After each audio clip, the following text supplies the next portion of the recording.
ಓಂ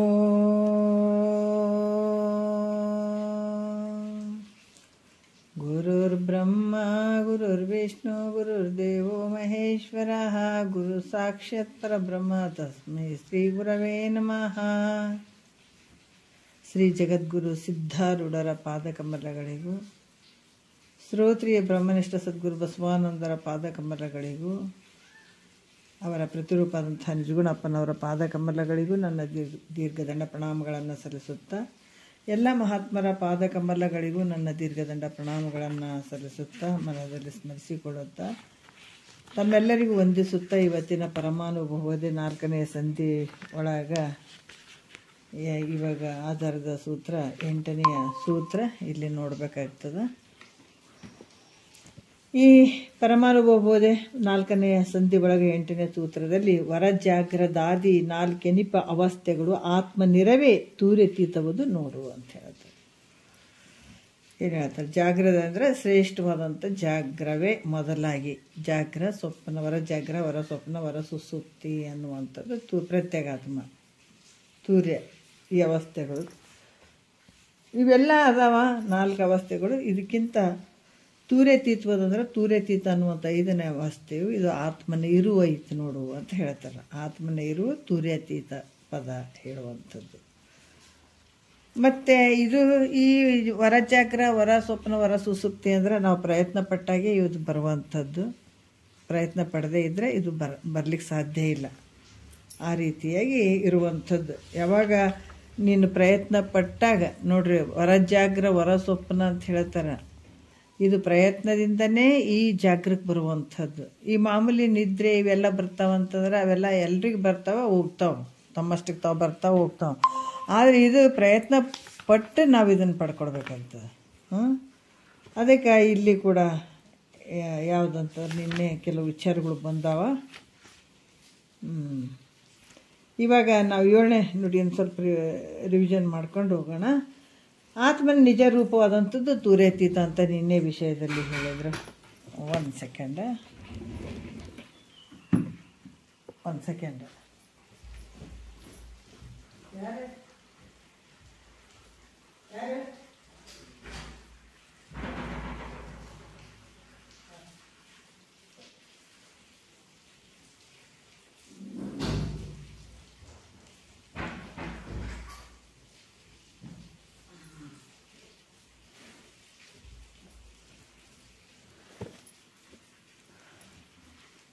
ಇಂದಿನ ವಿಷಯದಲ್ಲಿ ಏನು ಹೇಳಿದರು?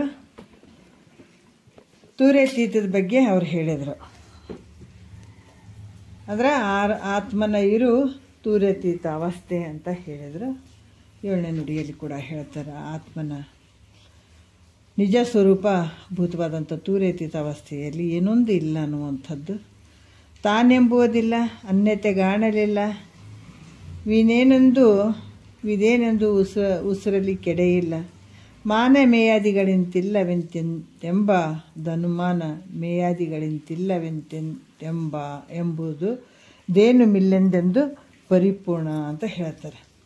ಏನು ಹೇಳ್ತಾರೆ? ತಾನೆಂಬುವುದಿಲ್ಲ ಅಂದ್ರೆ ಅನ್ಯತೆ ಕಾಣಲಿಲ್ಲ, ಇನ್ನೊಂದೇನನು ಉಸಿರಲಿಕ್ಕೆ ಎಡೆಯಿಲ್ಲ ನೋಡ್ರಿ. ಮತ್ತು ಮಾನ ಮೇಯಾದಿಗಳಿಲ್ಲ ವೆಂತಿಂತೆಂಬುದೇನು ಮಿಲ್ಲೆಂದೆಂದು ಪರಿಪೂರ್ಣ ಅನ್ನುವಂಥ ವಿಚಾರವನ್ನು ನಿನ್ನೆ ವಿಷಯದಲ್ಲಿ ಹೇಳಿದರು. ಯಾಕಂದರೆ ಆತ್ಮನ ಸ್ವರೂಪವಾದಂಥ ತೂರ್ಯ ಅವಸ್ಥೆಯಲ್ಲಿ ನಾನು ಅನ್ನುವಂಥದ್ದಿಲ್ಲ, ಇದು ಅನ್ನುವಂಥದ್ದಿಲ್ಲ. ಯಾಕಂದರೆ ಸುಪ್ತಿಯಲ್ಲಿ ನಾನು ಅನ್ನುವುದು ಇಲ್ಲ, ಇದು ಅನ್ನುವಂಥದ್ದನ್ನು ತೋರಂಗಿಲ್ಲ. ಇದು ಎಲ್ಲರಿಗೂ ಅನುಭವ ಆದಂಥ ವಿಷಯ ಹೇಳಿದ್ರು ನಿನ್ನೆ. ಇದು ಹಾಗೇ ಇಲ್ಲಿ ಕೂಡ ಹೇಳುವಂಥದ್ದಕ್ಕೆ ಕೇಳುವಂಥಕ್ಕೆ ಬರುವಂಥದ್ದಲ್ಲ ಇದು. ಮತ್ತು ತಿಳಿಯುವಂಥದ್ದು ತಿಳಿಸಿಕೊಳ್ಳುವುದಂಥದ್ದು ಇಲ್ಲ. ಇದು ಪರೋಕ್ಷ ಅಪರೋಕ್ಷಗಳಂತ ಇದ್ರಾಗ ಅದಾವೇನು ಅಂದರೆ ಇದು ಕೂಡ ಇದ್ರಾಗ ಇರೋಂಗಿಲ್ಲ. ಅಂದರೆ ಇದು ಉಪಮಾನ ಪ್ರಮಾಣ ಕೊಟ್ಟು ಹೇಳಕ್ಕೆ ಬರುವಂಥದ್ದು ಐತೆ ಅಂದರೆ ಇದು ಕೂಡ ಇಲ್ಲ.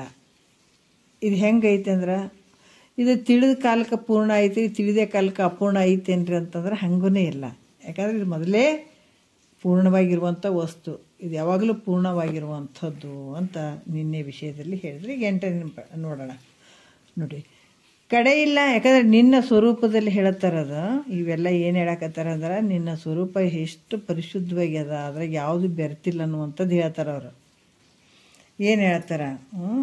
ಕಡೆ ಇಲ್ಲ, ಮೊದಲಿಲ್ಲ, ತಡೆ ಬಿಡುಗಡೆ ಇಲ್ಲ, ಪಡಿಯಿಲ್ಲ, ಪಟ್ಟಾಂತರವೇ ಇಲ್ಲ, ನುಡಿ ಇಲ್ಲ, ನೆನೆಯಿಲ್ಲ, ಅರಿವಿನ ಎಚ್ಚರು ದೂರಲೆಡೆ ಇಲ್ಲ ಎಂದೆಂದು ಪರಿಪೂರ್ಣ ಅಂತ ಹೇಳ್ತಾರೆ.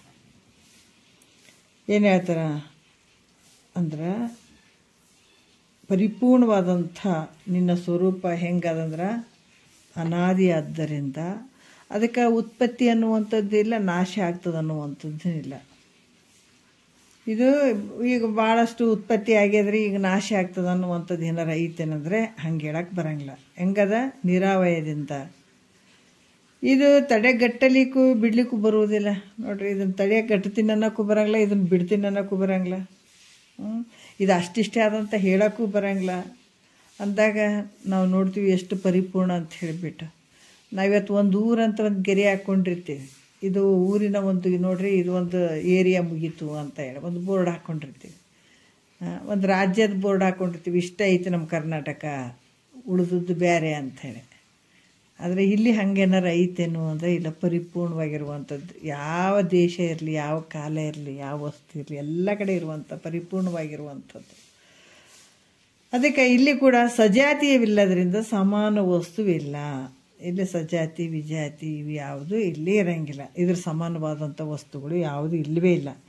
ಮತ್ತು ಸರ್ವಾಧಿಷ್ಠಾನವಾದ್ರಿಂದ ಇದಕ್ಕೆ ಹೆಚ್ಚಿನದಿಲ್ಲ. ಯಾಕಂದರೆ ಎಲ್ಲಕ್ಕೂ ಆಧಾರವಾಗಿರುವಂಥದ್ದು, ಎಲ್ಲನೂ ಇದರಲ್ಲೇ ತೋರುವಂಥದ್ದು. ಎಷ್ಟು ವಿಚಿತ್ರ ಅನ್ನಿಸ್ತಲ್ಲ.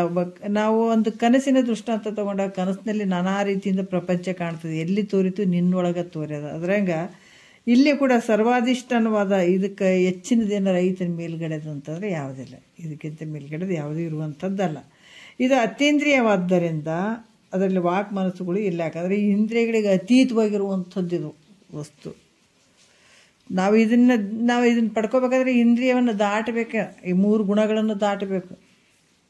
ಅಂದಾಗ ಮಾತ್ರ ಇದು ವಸ್ತು ಸಿಗುವಂಥದ್ದು. ಅದಕ್ಕೆ ಅತೀಂದ್ರಿಯವಾದ್ದರಿಂದ ಇದರಲ್ಲಿ ಮನಸ್ಸು ಮತ್ತು ಮಾತುಗಳು ಇವ್ಯಾವು ಇಲ್ಲ. ಅಂತಃಕಣ ವೃತ್ತಿ ಇಲ್ಲದ್ದರಿಂದ ಇಲ್ಲಿ ಏನದ? ಅಂತಃಕಣ ವೃತ್ತಿ ಇಲ್ಲದ್ದರಿಂದ ಸ್ವಸ್ವರೂಪದ ಸ್ಮೃತಿ ಜ್ಞಾನವಿಲ್ಲ. ಅದು ಭೂತ ವರ್ತಮಾನ ಭಾವಿ ಕಾಲಗಳಲ್ಲಿ ಒಂದೇ ವಿಧವಾಗಿ ಪೂರ್ಣವಾಗಿ ಇರ್ತದೆ ಅಂತ ಕೂಡ ಹೇಳ್ತಾರೆ. ಅಂತಃಕರಣ ವೃತ್ತಿ ಇಲ್ಲ ಇಲ್ಲಿ. ಯಾವುದಂದ್ರೆ ಮನ ಬುದ್ಧಿ ಚಿತ್ತ ಅಹಂಕಾರ ಇದೊಂದು ಸ್ವಸ್ವರೂಪದ ಸ್ಮೃತಿ ಜ್ಞಾನ ಇಲ್ಲ. ಅದು ಭೂತ ವರ್ತಮಾನ. ಯಾಕಂದ್ರೆ ಯಾವುದ್ರಾಗೆ ಇದು ಒಳಗಾಗಿರುವಂಥದ್ದಲ್ಲ ನಿನ್ನ ಸ್ವಸ್ವರೂಪದ ಸ್ಥಿತಿ ಅನ್ನುವಂತ ಹೇಳ್ಕೊಂಡು ಬರ್ತಾರೆ ಅವರು. 9ನೇ ನುಡಿಯಲ್ಲಿ ಹೇಳ್ತಾರೆ, ಅರಿವಿಲ್ಲ, ಮರೆವೇ ಇಲ್ಲ, ಅರಿವು ಮರೆವೇ ಇಲ್ಲ, ಹರಿ ಮುರಿಯಲ್ಲೊಂದು ಕುರುಹಿಲ್ಲ, ಕರೆಮರೆ ಇಲ್ಲ, ವಾಸನೆಯೇ ಇಲ್ಲ, ಅಚ್ಚ ಬರೀ ಅರಿವೆಂದೆಂದು ಪರಿಪೂರ್ಣ ಅಂತ ಹೇಳ್ತಾರೆ. ನೋಡ್ರಿ ಇಲ್ಲಿ ಏನು ಹೇಳ್ತಾರ ಅಂತಂದ್ರೆ ಅರಿವಿಲ್ಲ ಅಂದ್ರೆ ಗುಣಗಳು ಯಾವೂ ಇಲ್ಲ ಇಲ್ಲಿ. ಗುಣಗಳಿಗೆ ಇವೆಲ್ಲ ಬಂದಂದ್ರೆ ಯಾವಾಗ ನಾವು ಬಂದು ಕದಿವಿ ಅಲ್ಲೇ ಎಲ್ಲ ಇವೆಲ್ಲ ತೋರ್ತಾವ ಗುರಿ ಯಾವ ಗುಣಗಳು. ಅರಿವಿಲ್ಲ ಅಂತಾರೆ ಅಲ್ಲಿ ಸತ್ವ ಗುಣವಿಲ್ಲ ಅಂತ ಹೇಳುವಂಥದ್ದು. ಅರಿವಿಲ್ಲ, ಮರಿವೇ ಇಲ್ಲ ಅಂತ ಹೇಳ್ತಾರೆ. ಅರಿವೇ ಇಲ್ಲ ಅಂತಾರೆ ಯಾವುದು? ಸತ್ವಗುಣ ಇಲ್ಲ ಅಂತ ತಿಳ್ಕೋಬೇಕು. ಮರೆವೇ ಇಲ್ಲ ಅಂದ್ರೆ ತಮೋ ಗುಣ ಇಲ್ಲ ಅಂತ ತಿಳ್ಕೋಬೇಕು. ಅರಿವೇ ಮರೆವಿಲ್ಲ ಎರಡೂ ಇಲ್ಲ ಅಂತಂದಾಗ ಅಲ್ಲಿ ಏನು? ರಜೋಗುಣ ಅಂತ ಹೇಳಬೇಕಾಗ್ತದೆ. ಹರಿ ಮುರಿ ಇಲ್ಲ ಅಂತಂದ್ರೆ ಏನು? ಹರಿ ಮುರಿ ಇಲ್ಲ ಅಂದರೆ ಈ ಹಂಕು ಡೊಂಕು ಅಂತ ಇರ್ತಾವಲ್ಲ, ಆ ಥರ ಇಲ್ಲ, ಹಂಕು ಡೊಂಕಿಲ್ಲ. ಮತ್ತು ಕುರುಹಿಲ್ಲ ಅಂತಂದ್ರೆ ಒಂದು ಚಿನ್ನ ಕೂಡ ಐತೇನಂದರೆ ಇಲ್ಲ. ನೋಡ್ರಿ, ನಿನ್ನ ಪರಿಪೂರ್ಣ ಸ್ವರೂಪಕ್ಕೆ ಯಾವುದಾದ್ರು ಚಿನ್ನ ಐತೆ ಅಂದರೆ, ಯಾಕಂದರೆ ಪರಿಪೂರ್ಣವಾದ ತನ್ನ ನಿಜ ಸ್ವರೂಪ ಹೆಂಗೈತೆ ಅಂದ್ರೆ ನಿರ್ಗುಣವಾಗಿರುವಂಥದ್ದು, ಯಾವುದು ಗುಣಗಳು ಇಲ್ಲ. ಸತ್ವ ರಜೋ ತಮಗಳಂತ 3 ಗುಣಗಳು ಅದಾವೆ ನಿನ್ನ ಸ್ವರೂಪಕ್ಕೆ ಅಂದರೆ ಇಲ್ಲ. ಇವು 3 ಗುಣಗಳು ಇಲ್ಲ. ನೀನು ಹೆಂಗದಿ ಅರುರೂಪವಾದ್ದರಿಂದ ಇಲ್ಲಿ ರುಸ್ವ ವೆಂತಲು ಅಥವಾ ದೀರ್ಘವೆಂತಲು ಯಾವುದಾದ್ರೂ ಒಂದು ಆಕಾರ ವಿಶೇಷಕ್ಕೆ ಹೇಳಕ್ಕೆ ಬರ್ತದೆ ಅನ್ನೋದಕ್ಕಂದ್ರೆ ಬರೋಂಗಿಲ್ಲ. ಅಂದರೆ ಇದು ಪ್ರತ್ಯಕ್ಷ ವಿಷಯವಲ್ಲ. ಇದು ಐತಪ್ಪ, ಇದು ಹಂಗೈತಿ ಹಿಂಗೈತೆ ಅಂತ ಹೇಳಕ್ಕೂ ಬರದೇ ಇರುವಂಥದ್ದು ಆ ಲಿಂಗಿ. ಆದ್ದರಿಂದ ಇದರಲ್ಲಿ ಯಾವುದೊಂದು ಚಿನ್ನವೂ ಇಲ್ಲ. ಅದರಿಂದ ಅನುಮಾನ ಪ್ರಮಾಣಕ್ಕೂ ಇದು ವಿಷಯ ಅಲ್ಲ. ಇದು ಅನುಮಾನ ಪ್ರಮಾಣಕ್ಕೆ ಯಾವುದಕ್ಕಾರ ಒಂದು ವಿಷಯ ಆಗ್ತದೇನೋ ಅಂದ್ರೆ ಅದಕ್ಕೂ ಕೂಡ ಆಗದೇ ಇರುವಂಥದ್ದು. ಸ್ವಯಂ ಪ್ರಕಾಶವಾದ್ದರಿಂದ ಕರೆ ಅಂದರೆ ಜ್ಞಾನ. ಯಾಕಂದ್ರೆ ಇದು ಹೆಂಗದ? ಸ್ವಯಂ ಪ್ರಕಾಶತೆಯಿಂದ ಕೂಡಿದಂಥದ್ದು.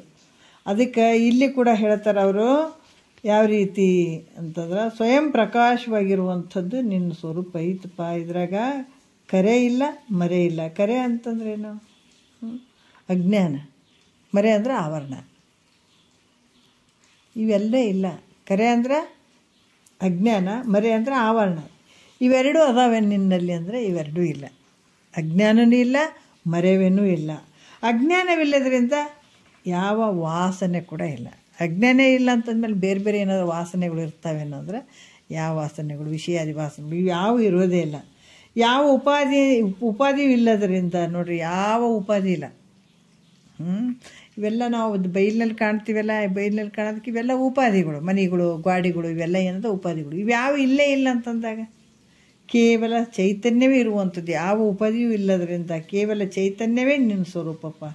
ಇದರಿಂದ ಪರಿಪೂರ್ಣವಾಗ್ತದೆ. ಅದಕ್ಕೆ ಚೈತನ್ಯವೇ ಇರ್ತದೆ, ಅದರಿಂದ ಪರಿಪೂರ್ಣವಾಗಿರುವಂಥದ್ದು ನಿನ್ನ ಸ್ವರೂಪ ಅಂತ ಹೇಳ್ತಾರೆ ಅವ್ರು. ಅಷ್ಟಿಷ್ಟಂತ ಹೇಳಕ್ಕೆ ಬರೋಂಗಿಲ್ಲ. ಪರಿಪೂರ್ಣವಾಗಿರುವಂಥದ್ದು 3 ಗುಣಗಳು ಇಲ್ಲ ಅದಕ್ಕೆ.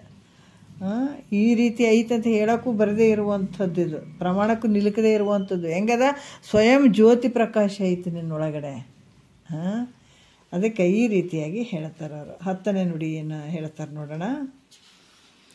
ಇದು ಪರಮ ರಹಸ್ಯವಿದ ನರಿದಾತನೇ ಸದಮಳ ಯೋಗಿಯವನು ತಾನೇ ಪುದಿಯದು ಈ ಸಕಲ ಭಾವದಳು ವರ್ತಿಪನೆಲೆ ಚದುರ ಮೈತ್ರಿಯೇ ನೀನಿದ ನಂಬು. ನೋಡು ಮೈತ್ರಾದೇವಿ, ನಂಬುವಂಥದ್ದು ಭಾಳ ಮುಖ್ಯ ಇರ್ತದೆ. ಎಷ್ಟು ಕೇಳಿದ್ರೆ ನಂಬಿಕೆನೇ ಇರಲಿಲ್ಲ ಅಂದ್ರೆ, ಮತ್ತು ಕೌದಿ ಬೆಳಗ್ಗೆ ಅಂತ ಹೋಲ್ದು ಗಂಟೆ ಇರಲಿಲ್ಲ ಅಂದ್ರೆ ಅದು ಕೌದಿ ಆಗ್ತದೆ, ಆಗಂಗಿಲ್ಲ. ಎಷ್ಟೇ ಕೇಳಿ ಬಂದರೂ ಕೂಡ ನಂಬಿಕೆ ಇರದೆ ಕೇಳಿದ್ರೆ ಅದು ಜ್ಞಾನ ಆಗ್ತದೆ ಅಂದ್ರೆ ಜ್ಞಾನ ಆಗಂಗಿಲ್ಲ. ಅದಕ್ಕೆ ಇಲ್ಲಿ ಹೇಳ್ತಾರ ಮೈತ್ರಾದೇವಿ, ಇದನ್ನು ನಂಬು ಅಂದರೆ ವಿಶ್ವಾಸ ಇಡು ಅಂದಂಗೆ. ಈಗ ಹೇಳಿದಂಥ ವಿಷಯ ಭಾಳ ಇದು ಹೆಂಗದ, ಭಾಳ ಗೂಢಾರ್ಥವಾದೊಂದು. ಏನು ವಿಷಯ ಮೇಲ್ಗಡೆ ಹೇಳಿದ್ರಲ್ಲ ಅವೆಲ್ಲ ವಿಷಯಗಳು ಹೆಂಗದವ, ಭಾಳ ಗೂಢಾರ್ಥವಾಗಿರುವಂಥದ್ದು. ಇದನ್ನು ಗುರುಮುಖದಿಂದ ಯಥಾರ್ಥವಾಗಿ ಯಾವನು ತಿಳಿತಾನೋ ನೋಡ್ರಿ. ಏನು ಹೇಳಿದಾರ ಈ ಒಂದು ವಿಚಾರಗಳನ್ನು ಏನು ಹೇಳಿದಾರ, ಇವೆಲ್ಲ ಹೆಂಗದವ ಅಂತಂದ್ರೆ ಭಾಳಷ್ಟು ಗೂಢವಾಗಿರುವಂಥ ವಿಚಾರ, ರಹಸ್ಯವಾಗಿರುವಂಥ ವಿಚಾರ. ಇದನ್ನು ಗುರುಮುಖಾಂತರ ಯಥಾರ್ಥವಾಗಿ ಯಾರು ತಿಳಿತಾರೋ ಆತ ನೋಡ್ರಿ ದೇಹ ಇಂದ್ರಿಯಾದಿ ಅನಾತ್ಮಗಳೊಡನೆ ಪ್ರಾರಬ್ಧ ಮೂಲಕ ವ್ಯವಹಾರ ಮಾಡದಂತೆ ಕಂಡು ಬಂದರೂ ಕೂಡ ಅವನು ಈ ದೇಹಾದಿಗಳೊಡನೆ ಸಂಬಂಧವಾಗದಂದ್ರೆ ಕಂಡು ಬರ್ತದೆ ಮಾಡುವಂತೆ. ಅದು ಬಂದರೂ ಕೂಡ ಆತ ಹೆಂಗದನ ಕಮಲ ಪತ್ರ ಅಂತ ನಿರ್ಲೇಪನ ಆಗಿರ್ತಾನೆ ನೋಡ್ರಿ ಇಂಥ ಜ್ಞಾನಿ. ಯಾಕಂದರೆ ಇದನ್ನು ಪಡ್ಕೊಂಡು ತೂರ್ಯತೀತದಲ್ಲಿರುವಂಥ ಜ್ಞಾನಿ ಇಷ್ಟೆಲ್ಲ ತಿಳ್ಕೊಂಡು ಅವ್ರು ಹೇಳ್ತಾ ಇದ್ದಾರೆ. ಅತಿ ಗೂಢವಾದಂಥ ವಿಚಾರಗಳು ಅದಾವಪ್ಪ ಇವು ಗುರುಮುಖಾಂತರನೇ ತಿಳ್ಕೊಳ್ಬೇಕಂತ ಹೇಳ್ತಾರೆ ಇವು. ಅದಕ್ಕೆ ಸಾಮಾನ್ಯ ಅಲ್ಲ. ಅದಕ್ಕೆ ನಾವು ಹೇಳ್ತೀವಲ್ಲ ಪ್ರತಿ ದಿವಸ ಏನು ಇವು ಕಿವಿಗಳಿಗೆ ಬೀಳ್ತಾ ಇದ್ದಾವೆ ಈ ಶಬ್ದಗಳು ಅಂತ ನಾವು ಭಾಳ ಧನ್ಯರಂತ ತಿಳ್ಕೊಳ್ಬೇಕು. ಇವು ಸಾಮಾನ್ಯ ಅಲ್ಲ. ಅದಕ್ಕೆ ಭಾಳ ಗೂಢಾರ್ಥವಾದಂಥ ವಿಚಾರ ಯಾರು ತಿಳಿಸ್ತಾರಂದ್ರೆ ಸದ್ಗುರುನಾಥನೇ ತಿಳಿಸ್ತಾನೆ. ಬೇರೆ ಯಾರಿಂದಾರ ಆಗ್ತದಂದ್ರೆ ಇದನ್ನು ತಿಳಿಸೋದು. ಆತಗೆ ಮಾತ್ರ ಗೊತ್ತಿರ್ತದೆ, ಉಳಿದವ್ರಿಗೆ ಗೊತ್ತಿರಂಗಿಲ್ಲ. ಹಾಗಾಗಿ ಇಲ್ಲಿ ಕೂಡ ಈ ರೀತಿ ಗುರುಮುಖಾಂತರ ಯಾರು ಈ ಶ್ರವಣ ಮನನ ನಿಧಿಧ್ಯಾಸನ ಮಾಡಿಕೊಂಡು ತಮ್ಮ ಯಥಾರ್ಥವಾದಂಥ ಸ್ವರೂಪವನ್ನು ಯಾರು ತಿಳ್ಕೊತಾರ ಅವರಿಗೆ ಯೋಗಿ ಅಂತ ಹೇಳ್ತಾರೆ ಅವರು. ಮತ್ತು ನಾವು ಏನಾರ ಮೈ ಮೇಲೆ ಬಟ್ಟೆ ಪಟ್ಟಿ ಹಾಕ್ಕೊಂಡು ಕೈಯಾಗ ರುದ್ರಾಕ್ಷಿ ಹಾಕ್ಕೊಂಡು ದೊಡ್ಡ ಮಠ ಮಾಡ್ಕೊಂಡು ಕುಂತು ಅವ್ರಿಗೆ ಯೋಗಿ ಅಂತಾರನ? ಎಲ್ಲರೂ ಕೇಳಿರೇನಿದ್ರಾಗ? ಅವ್ರೇನು ಗುರುಮುಖಾಂತರ ತಿಳ್ಕೊಂಡು ಕಷ್ಟಪಟ್ಟು ಶ್ರವಣ ಮನನ ನಿಧಿಧ್ಯಾಸ ಮಾಡ್ಕೊಂಡಿರ್ಬೇಕಾಗ್ತದ. ಅದಕ್ಕೆ ಹೇಳ್ತಾರ ಇದು ಪರಮ ರಹಸ್ಯ ವಿರಿದ ಹರಿದಾತನೇ ಸದಮಳ ಯೋಗಿಯವನು ಅಂತ, ಪರಿಶುದ್ಧವಾದಂಥ ಯೋಗಿ ಆತ. ಇದು ಪರಮ ರಹಸ್ಯವನ್ನು ಯಾರು ತಿಳ್ಕೊತಾರ ಗುರುಮುಖಾಂತರ ಕುಂತು ಶ್ರವಣ ಮನನ ನಿಧಿಧ್ಯಾಸನ ಮಾಡ್ತಾರೆ. ಒಮ್ಮೆಲೆ ನಾವು ಹೋಗಿ ದೊಡ್ಡ ಮಠ ಮಾಡ್ಕೊಂಡು ಕಾವಿ ಬಟ್ಟೆ ಅದು ಹಾಕ್ಕೊಂಡು ಕೈಯಾಗ ರುದ್ರಾಕ್ಷಿ ಹಾಕ್ಕೊಂಡು ಎಲ್ಲರಿಗೂ ಬರ್ತದೆ. ಯಾಕಂತಂದ್ರೆ ಇದಕ್ಕೂ ಒಂದು ನಿಯಮಗಳು ಅದಾವ. ಈಗ ಯಾವುದನ್ನ ಒಂದು ನೌಕರಿ ಮಾಡ್ಬೇಕಾದ್ರೆ ಇಂಥ ಕ್ವಾಲಿಫಿಕೇಷನ್ ಇರ್ಬೇಕು ರೀ, ಇಂತಿಷ್ಟು ಓದಿರ್ಬೇಕು ರೀ, ಇಷ್ಟು ಎಕ್ಸ್ಪೀರಿಯೆನ್ಸ್ ಇರ್ಬೇಕು ರೀ, ಅಂದಾಗ ಮಾತ್ರ ಇಂಥ ನೌಕರಿ ಕೊಡ್ತೀವಿ ರೀ, ಹಿಂಗೆ ಮಾಡ್ಬೋದ್ರಿ ಅಂತ ಅದ್ರಾಗ ಇರ್ಬೋದು. ಇದ್ರಾಗ ಏನಿಲ್ಲ ರೀ, ಯಾವ ಕ್ವಾಲಿಫಿಕೇಷನ್ ಇಲ್ಲ, ಏನಿಲ್ಲ. ನಾವು ಗುರು ಅಂತ ಅನ್ಸ್ಕೊಂಡು ಎಲ್ಲ ನಾವು ದೊಡ್ಡ ಮಠ ಮಾಡ್ಕೊಂಡು ಕುಂತು ಬಿಡ್ಬೋದು. ಇದಕ್ಕೇನಾರು ಅದಾವ? ಏನಿಲ್ಲ. ಅದಕ್ಕೆ ಬಲ್ಲವರು ಇದನ್ನು ನೋಡಿ ತಿಳ್ಕೊಬೇಕು. ಯಾರೆಂಥ ಗುರುಗಳು ಅಂತ ತಿಳ್ಕೊಳ್ಬೇಕಾಗ್ತದೆ. ಎಲ್ಲರೂ ಕಾವಿ ಬಟ್ಟೆ ಹಾಕ್ಕೊಂಡವ್ರು ಕೆಟ್ಟವ್ರಂತ ಹೇಳೋಕ್ಕೂ ಆಗಂಗಿಲ್ಲ, ಒಳ್ಳೆಯವ್ರಂತ ಹೇಳೋಕ್ಕೂ ಆಗಂಗಿಲ್ಲ. ಬಿಳಿ ಬಟ್ಟೆಯವರು ಒಳ್ಳೆಯವ್ರಂತೂ ಹೇಳೋಕ್ಕಂಗಿಲ್ಲ, ಕೆಟ್ಟವ್ರಂತೂ ಹೇಳೋಕ್ಕಾಗಂಗಿಲ್ಲ. ಯಾವ ಬಟ್ಟೆ ಹಾಕ್ಕೊಂಡ್ರೂ ಸಂಬಂಧ ಇಲ್ಲ ಇದಕ್ಕೆ. ಏನು ಹೇಳ್ತಾರೆ ಅವರು, ಯಾವಾಗ ಗುರು ಮುಖಾಂತರ ಕೂತು ಗುರುವಿನ ಪಾದದಲ್ಲಿ ಕೂತ್ಕೊಂಡು ಇಂಥವು ಶ್ರವಣ ಮನ ನಿಧಿಧ್ಯಾಸನ ಮಾಡಿ ಯಾರು ಇಂಥ ರಹಸ್ಯವಾದಂಥ ವಿಚಾರಗಳನ್ನು, ಇದು ಗೂಢಾರ್ಥವಾದಂಥ ವಿಚಾರಗಳನ್ನು ಯಾರು ತಿಳ್ಕೊಂಡು ಇದ್ರ ಪ್ರಕಾರ ನಡ್ಕೋತಾರಲ್ಲ, ಅದಕ್ಕೆ ಇಂಥವ್ರಿಗೆ ಏನು ಹೇಳ್ತಾರ, ಸದಾಮಾಡ ಯೋಗಿ ಅಂತ ಹೇಳ್ತಾರೆ, ಪರಿಶುದ್ಧವಾದಂಥ ಯೋಗಿ ಅನ್ಸ್ಕೊಳತನತ. ಅದಕ್ಕೆ ಈ ರೀತಿಯಾಗಿ ಆತ ಈ ರೀತಿ ತಿಳ್ಕೊಂಡ ಅಂತಂದ್ರೆ, ಯಥಾರ್ಥ ತನ್ನ ಸ್ವಸ್ವರೂಪದ ಜ್ಞಾನ ತಿಳ್ಕೊಂಡಂದ್ರೆ ಈ ದೇಹ ಇಂದ್ರಿಯಗಳೇನದಾವ ಇವು ಅನಾತ್ಮದಿಂದ ಕೂಡಿದಾವ, ಅದಲ್ಲ ಇವೇನು ಸತ್ಯ ಅದಾವೇನು ಅಂದರೆ ಸತ್ಯ ಇಲ್ಲ. ಇವು ಅನಾತ್ಮ ವರ್ಗದಿಂದ ಕೂಡಿದಂಥವು. ಇವುಗಳನ್ನೇ ಕೂಡಿಕೊಂಡು ಪ್ರಾರಬ್ಧದ ಮೂಲಕ ಏನು ಪ್ರಾರಬ್ಧ ಅದಲ್ಲ, ಈ ಪ್ರಾರಬ್ಧ ಅನ್ನುವಂಥದ್ದು ಕಷ್ಟ ಸುಖ ಏನು ಐತಲ್ಲ, ಈ ಪ್ರಾರಬ್ಧದ ಮೂಲಕ ವ್ಯವಹಾರ ಮಾಡುವಂತೆ ಕಂಡು ಬಂದರೂ ಕೂಡ ಆ ದೇಹಾದಿಗಳೊಡನೆ ಸಂಬಂಧವಾಗದೆ ಹೆಂಗಿರ್ತಾನ ಆತ, ಜ್ಞಾನ ಆಗ್ಯದ, ತಿಳ್ಕೊಂಡಿದ್ದಾನ, ಆದರೂ ಕೂಡ ಅನಾತ್ಮವಾದಂಥ ವರ್ಗಗಳು, ದೇಹ ಇಂದ್ರಿಯಗಳು ಇವು ಅನಾತ್ಮವಾಗಿರುವಂಥವು ಅವು ಇರ್ತಾವೆ. ಇದು ಪ್ರಾರಬ್ಧದ ಮೂಲಕ ವ್ಯವಹಾರ ಮಾಡುವಂಥ ಕಂಡು ಬಂದರೂ ಕೂಡ ನಾನು ಈ ದೇಹಾದಿಗಳನ್ನೇ ಸಂಬಂಧ ಆಗದೆ, ನೋಡ್ರಿ ಅವನೇನು ಮಾಡ್ತಾನ, ಈ ದೇಹಾದಿಗಳಿಗೆ ಯಾವ ರೀತಿಯಿಂದ ಸಂಬಂಧವಾಗದೆ ಹೆಂಗಿರ್ತಾನ, ಕಮಲ ಪತ್ರದಂತೆ. ಕಮಲ ನೀರಲ್ಲಿ ಇದ್ದರೂ ಕೂಡ, ಕೆಸರಿನಲ್ಲಿ ನೀರಲ್ಲಿ ಇದ್ದರೂ ಕೂಡ ಅದು ಒಂದು ಚೂರು ತಗಂಗ್ಲಿ ಎಲೆಗೆ, ಆ ರೀತಿ ನಿರ್ಲೇಪನಾಗಿ ಕಂಡು ಬರ್ತಾನ. ನೋಡ್ರಿ ತಿಳ್ಕೊಂಡತ್ತ ನಿರ್ಲೇಪನಾಗಿ ಕಂಡು ಬರ್ತಾನ. ಜೀವನ್ಮುಕ್ತಿ ನಿರೂಪಣೆ ಸೂತ್ರ 8ಕ್ಕೆ ಪದ 69 ಅಂತ ಹೇಳಿ ಇಂದಿನ ವಿಚಾರಗಳನ್ನು ಜಾಗ್ರದಾದಿ ಅವಸ್ಥೆಗಳನ್ನು ಹೇಳಿದ್ರು, ಭಾಳ ವಿಶೇಷವಾಗಿ ಹೇಳಿದ್ರು ನೋಡ್ರಿ. ಯಾಕಂದ್ರೆ ನಿಜವಾದ ಜಾಗ್ರ ಯಾವುದು, ನಾವು ಬರೇ ಸುಳ್ಳಿನ ಜಾಗ್ರಕ್ಕೆ ಗಂಟು ಬಿದ್ದೀವಿ. ಜಾಗ್ರ ಸ್ವಪ್ನ ಸುಸುಪ್ತಿ ಅಂತಿದ್ರಾಗ ಮಕ್ಕೊಂಡಿವಿ, ಎದ್ವಿ, ಉಂಡಿವಿ, ತಿಂದಿವಿ, ಸತ್ತಿವಿ, ಬದುಕಿದ್ವಿ, ಬರೀ ಇದರಲ್ಲೇ ಹೋಗ್ಬಿಡ್ತಲ್ಲ. ಮಹಾತ್ಮರ ಮುಖಾಂತರ ನಾವು ತಿಳ್ಕೊಳ್ತಾ ಇದ್ದೀವಿ ನಿಜವಾದ ಜಾಗ್ರ ಯಾವುದಂತ ನಿನ್ನೆ ಹೇಳಿದ್ದಾರೆ. ಯಾಕಂದ್ರೆ ನಿಜವಾದ ಜಾಗ್ರ ಯಾವುದು, ವರ ಜಾಗ್ರ ಯಾವುದು, ಸ್ವಪ್ನ ಯಾವುದು, ವರ ಸುಸುಪ್ತಿ ಯಾವುದು ಅನ್ನುವಂಥ ವಿಚಾರಗಳನ್ನು ಭಾಳ ಅದ್ಭುತವಾಗಿ ಹೇಳಿದ್ದಾರೆ ಅವರು. ಇಲ್ಲಿ ಕೂಡ ಭಾಳಷ್ಟು ಹಿಂದಿನ ವಿಚಾರದಲ್ಲಿ ಹಲವಾರು ವಿಚಾರಗಳನ್ನು ಅವರು ಹೇಳಿ ನಂತರ ಇವಾಗ ಏನು ಹೇಳ್ತಾರ, ತೂರ್ಯಾತೀತದಲ್ಲಿರುವಂಥದ್ದು ನಿನ್ನ ಸ್ವರೂಪ ಅಂತ ಹೇಳಿದರು. ಏನು ಹೇಳ್ತಾರ, ಈಗ ಜಾಗ್ರತೆ ಪಂಚಾವಸ್ಥೆಗಳ ನಿರೂಪಣೆ ಮಾಡಿಬಿಟ್ಟು ಈಗ ತೂರ್ಯಾತೀತ ಅವಸ್ಥೆಯ ಆತ್ಮನ ಸ್ವರೂಪ ಆಗ್ತದಂತ, ಅದೇ ನಿನ್ನ ಮನೆಯಪ್ಪ, ಆನಂದದ ಮನೆ, ಅದೇ ನೋಡ್ರಿ ನೀ ಕಾಣಬೇಕಾದಂಥದ್ದು ಅಲ್ಲಿಗೆ. ತೂರ್ಯಾತೀತ ಏನು ಪದಾರ್ಥ ಐತಲ್ಲ, ತೂರ್ಯಾತೀತ ಅವಸ್ಥೆಗೆ ನೀನು ಹೋಗಿ ನಿಲ್ಲಬೇಕಾಗ್ತದೆ, ಅದೇ ನಿನ್ನ ನಿಜವಾದ ಮನೆ. ಈ ಅಂಥ ಸ್ವಸ್ವರೂಪದ ಜ್ಞಾನ ಉಳ್ಳ ಯೋಗೀಶ್ವರನು ನೋಡ್ರಿ, ಅಂದ್ರೆ ತನ್ನ ಸ್ವಸ್ವರೂಪ ಉಳ್ಳಂಥ ಜ್ಞಾನೇಶ್ವರ, ತಾನು ಯಾರಿದ್ದೀನಂತ ತಿಳ್ಕೊಂಡನ, ಆ ಸ್ವರೂಪವನ್ನು ತಿಳ್ಕೊಂಡಂಥ ಯೋಗೀಶ್ವರನು ಈ ದೇಹದಿ ಪ್ರಪಂಚದೊಳಗೆ ಹೇಗೆ ವ್ಯವಹಾರ ಮಾಡ್ತಾನತ, ತನ್ನ ತಿಳ್ಕೊಂಡನೀಗ. ತಿಳ್ಕೊಂಡು ಈ ದೇಹಾದಿ ಪ್ರಪಂಚ ಒಳಗೆ ಹೆಂಗೆ ವ್ಯವಹಾರ ಮಾಡ್ತಾನತ. ಜ್ಞಾನ ಸಮಕಾಲದಲ್ಲಿ ಅವನು ದೇಹವನ್ನು ನಾಶವಾಗಬೇಕಾಗಿತ್ತು. ಯಾಕಂದರೆ ಜ್ಞಾನ ಆದ ತಕ್ಷಣ ಈ ಶರೀರ ನಾಶ ಆಗಿಬಿಡ್ಬೇಕಾಗಿತ್ತು. ಯಾವಾಗ ಈ ಜ್ಞಾನ ಆಯಿತು ಅಂತಂದಾಗ ಈ ಶರೀರ ನಾಶ ಆಗಬೇಕಾಗಿತ್ತು, ನಾಶ ಆಗಲಿಲ್ಲ. ಯಾಕಾಗಲಿಲ್ಲ? ಆ ತಕ್ಷಣದಲ್ಲಿ ನಾಶ ಆಗಿತ್ತಂದ್ರೆ ಹೌದಪ್ಪ ಜ್ಞಾನ ಅನ್ಬೋದಾಗಿತ್ತು. ಯಾಕಂದ್ರೆ ಜ್ಞಾನ ಆದ ತಕ್ಷಣದಲ್ಲಿ ಶರೀರ ಹಂಗಾಯ್ತಲ್ಲ ಈಗ ಅಂತ ಈ ರೀತಿ ಶಂಕೆ ಮಾಡಿದ್ರೆ ಮುಂದಿಂದ ಹೇಳ್ತಾರ. ಎಷ್ಟು 9 ನುಡಿಲಿ ಹೇಳ್ತಾರ, ಪ್ರಾರಬ್ಧ ವಶದಿಂದ ಮಾಯಾತ್ಮ ಜೀವಂಗೆ ಶಾರೀರ ಭೋಗ ಅರಿವಿಗಿಲ್ಲ. ಎಷ್ಟು ಅದ್ಭುತವಾಗಿ ಹೇಳ್ತಾರೆ ನೋಡ್ರಿ. ಯಾಕಂತಂದ್ರೆ ಇದು ಯಾರಿಗೆ ಐತಪ್ಪ ನೀನು ಹೇಳುವಂಥದ್ದು. ಈ ದೇಹ ನಾಶ ಆಗ್ಬೇಕು, ಜ್ಞಾನ ಕಾಲದಲ್ಲಿ ಈ ದೇಹ ನಾಶ ಆಗ್ಬೇಕಂತ ಹೇಳ್ತೀಯಲ್ಲ, ಈ ವ್ಯವಹಾರ ಸಂಭವ ಆಗ್ತದೆ. ಆದರೆ ಪರಿಪೂರ್ಣವಾದಂಥ ಒಂದು ಆತ್ಮನಿಗೆ ಇದು ಯಾವುದು ಸಂಬಂಧ ಇಲ್ಲ. ಮತ್ತು ಅವರು ಉತ್ತರ ಹೇಳ್ತಾರ, ಪ್ರಾರಬ್ಧದ ಮೂಲಕ ಇಲ್ಲೇನಾಗ್ತದ, ಪ್ರಾರಬ್ಧದ ಮೂಲಕ ಈ ಜೀವಾತ್ಮನಿಗೆ ಇಂದ್ರಿಯಗಳು, ದೇಹ ಇಂದ್ರಿಯಗಳು ಇದರೆಲ್ಲ ವ್ಯವಹಾರ ತೋರ್ದಂಗೆ ಆಗ್ತದೆ. ಆದ್ರೆ ನಿಜವಾಗಿ ವಿಚಾರ ಮಾಡಿದ್ರೆ ಅದಕ್ಕೆ ಅದಾವೇನು ಇವೆಲ್ಲ ಅಂದರೆ ಇಲ್ಲ. ಪ್ರಾರಬ್ಧ ವಶದಿಂದ ಮಾಯಾತ್ಮ ಜೀವಂಗೆ ಶಾರೀರ ಭೋಗವು ಅರಿವಿಗಿಲ್ಲ ಅಂತ ಹೇಳ್ತಾರೆ. ಈ ಪ್ರಾರಬ್ಧ ಕರ್ಮದ ಮೂಲಕ ಜ್ಞಾನ ಆಗಿಬಿಟ್ಟದ, ಇನ್ನು ಭಾಳ 20-30 ವರ್ಷ ಆತ, ಇನ್ನೂ ಆಯುಷ್ಯ ಐತೆ. ಮತ್ತು ಜ್ಞಾನ ಆದ ತಕ್ಷಣವೇ ಶರೀರ ಹೋಗ್ಬೇಕಂತ ನೇಮ ಐತೇನು? ಜ್ಞಾನ ಆದ ತಕ್ಷಣ ಶರೀರ ಹೋಗ್ಬೇಕಂತ ಯಾವ ನಿಯಮಗಳು ಇಲ್ಲ ಅಲ್ಲಿ. ಶರೀರ ಉಳ್ಕೊಂಡಿರ್ತದ, ಶರೀರಕ್ಕೆ ಪ್ರಾರಬ್ಧ ಕರ್ಮಗಳು, ಇದನ್ನು ಅನುಭವಿಸ್ಬೇಕಾಯ್ತದೆ. ಸಂಚಿತ ಆಗಾಮಿ ಎರಡೂ ಸುಟ್ಟಿರ್ತಾವ. ಆದ್ರೆ ಶರೀರದ ಭೋಗ ಏನಿರ್ತದ, ಈ ಪ್ರಾರಬ್ಧ ಕರ್ಮ ಏನಿರ್ತದ ಅದು ಅನುಭವಿಸ್ಬೇಕಾಗ್ತದೆ. ಅದಕ್ಕೆ ಈ ಪ್ರಾರಬ್ಧ ಕರ್ಮದ ಮೂಲಕ ದೇಹ ಇಂದ್ರಿಯಾದಿಗಳ ವ್ಯವಹಾರದಿಂದ, ಈ ಪ್ರಾರಬ್ಧದ ಮೂಲಕ ಈ ಶರೀರದಿಂದ ಏನಾಗ್ತಾವ ಇಂದ್ರಿಯಗಳು ಇವೆಲ್ಲವೂ ಈ ವ್ಯವಹಾರದಿಂದ ಈ ಪ್ರಾಪ್ತಾದಂಥ ಪ್ರಾರಬ್ಧದ ಮೂಲಕನೇ ಈ ಶರೀರ ಬರುವಂಥದ್ದು, ಈ ದೇಹಾದಿಗಳ ವ್ಯವಹಾರ ನಡೀತಾವೆ. ಅಲ್ಲಿ ಏನಾಗ್ತದ ಅಂತಂದ್ರೆ ಸುಖ ದುಃಖ ಎರಡು ಭೋಗಗಳು ಇರ್ತಾವಲ್ಲಿ.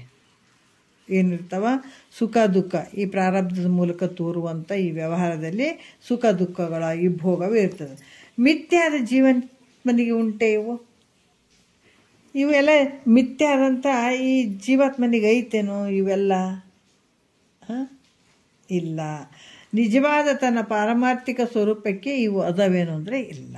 ಇವ್ಯಾವ ಸುಖ ದುಃಖ ದೇಹ ಇಂದ್ರಿಯಾದಿಗಳಿಂದ ಆದಂಥ ಈ ಸುಖ ದುಃಖ ನೋವು ನಲಿವು ಯಾವುದೂ ಆತ್ಮನಿಗೆ ಸಂಬಂಧ ಇಲ್ಲ ಅಂತ ಹೇಳ್ತಾರೆ.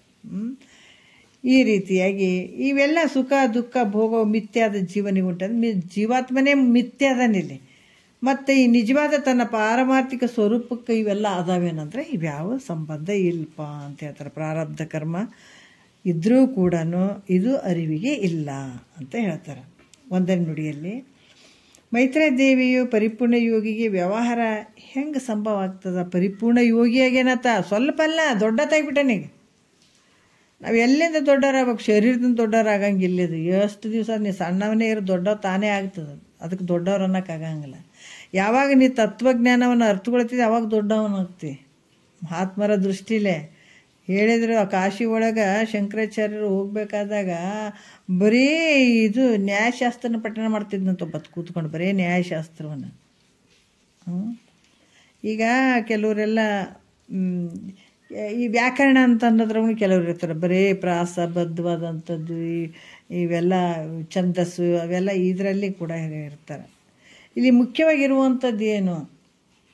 ಶಂಕರಾಚಾರ್ಯರು ಹೋಗ್ಬೇಕಾದಾಗ ಅವರು ಬರೀ ನ್ಯಾಯಶಾಸ್ತ್ರ ಇದನ್ನು ಬರೀ ಇದೇ ಹೇಳ್ಕೊಂಡು ಇದು ಮಾಡ್ಕೊತ ಕೂತ್ಕೊಂಡಿದ್ರು.